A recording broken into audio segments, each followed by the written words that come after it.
সনদের বিষয়ে গতকালকে আমরা বক্তব্যে বলেছি, আমরা বলেছি মৌলিক সংস্কারের রূপরেখাটা সনদের মধ্যে থাকতে হবে। এর মধ্যে ম্যাক্সিমাম বিষয়ই ঐক্যমত হয়েছে এবং সেটার জন্য আমরা সকল রাজনৈতিক দল এবং কমিশনকে ধন্যবাদ জ্ঞাপন করেছি। সবাই যার যার অবস্থান থেকে শুনে এসেছে, জাতির সাথে ঐক্যমত পোষণ করেছে। কিন্তু এর মধ্যে অত্যন্ত গুরুত্বপূর্ণ একটি বিষয় হচ্ছে উচ্চকক্ষ।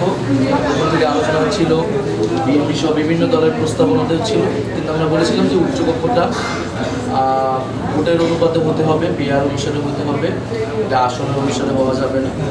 এই উচ্চকক্ষ আমাদের ক্ষমতার ভারসাম্য এবং জবাবদিহিতার জন্য অত্যন্ত গুরুত্বপূর্ণ। সে বিষয়ে এখনো ঐক্যমত আসেনি। সেই বিষয়ে ঐক্যমত না আসলে এই জুলাই সনদ স্বাক্ষরিত হবে কিনা সেটা নিয়ে আমাদের সন্দেহ আছে।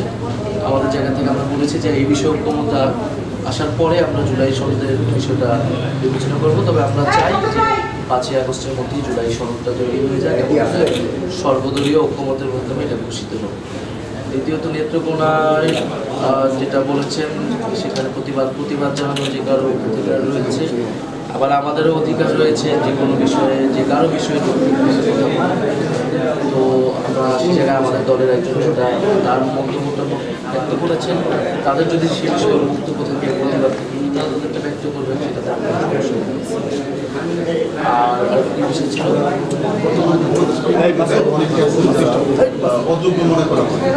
নির্বাচনের শুধু উপদেষ্টা মন্ডলীর বিষয় না, পুলিশ থেকে প্রশাসন থেকে শুরু করে বিভিন্ন জায়গায় মধ্যে তারা নিরপেক্ষ আচরণ করছে না।